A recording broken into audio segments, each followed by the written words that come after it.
ভারতীয় মহিলা ক্রিকেট দল এই অস্ট্রেলিয়া ম্যাচ অর্থাৎ সেমিফাইনাল ম্যাচই আত্মবিশ্বাস জুগিয়েছিল এই ভারতীয় মহিলা ক্রিকেট দলকে। তারপর আত্মবিশ্বাসে একেবারে টকবক করে ফুটছিল রিচা ঘোষ, শেফালি ভার্মা। আমরা দেখতে পারি যে আজকের ফাইনাল ম্যাচে শেফালি ভার্মার দুর্দান্ত পারফরমেন্স। শেফালি ভার্মার দুর্দান্ত একটা কামব্যাক, তার কারণ 1 বছর আগে খারাপ পারফরমেন্সের জন্য বাদ পড়েছিল এই শেফালি ভার্মা। তারপর এই চলতি বিশ্বকাপের স্কোয়াডেও শেফালি ভার্মার নাম ছিল না, কিন্তু প্রতিকূলতার কারণে অন্য একজনের জায়গায় শেফালি ভার্মা ডাক পান এই দলে এবং আজকের এই ফাইনালের মঞ্চে, আসল মঞ্চে জ্বলে উঠলেন শেফালি ভার্মা। ব্যাট হাতে 78 বলে 87 রানের দুর্দান্ত ইনিংস খেলেন শেফালি ভার্মা এবং অনস্বীকার্য দীপ্তি শর্মার কথাও।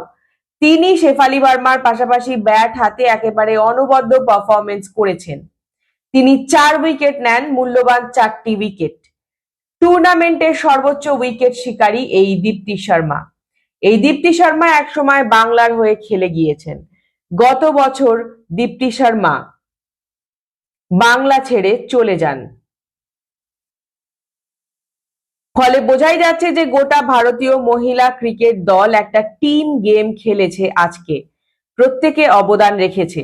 এবারের প্রথম বিশ্বকাপ জয়, সে বিশ্বকাপ জয়ী হলো। এবার আসি বাংলার মেয়ে রিচা ঘোষের কথায়।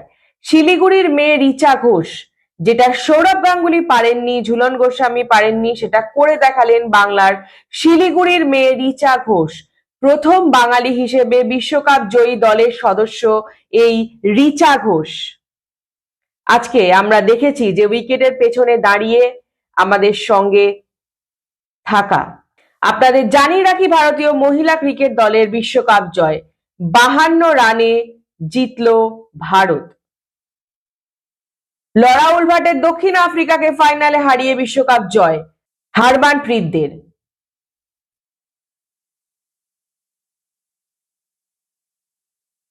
বিভিন্ন জায়গায় সেলিব্রেশন শুরু হয়ে গেছে।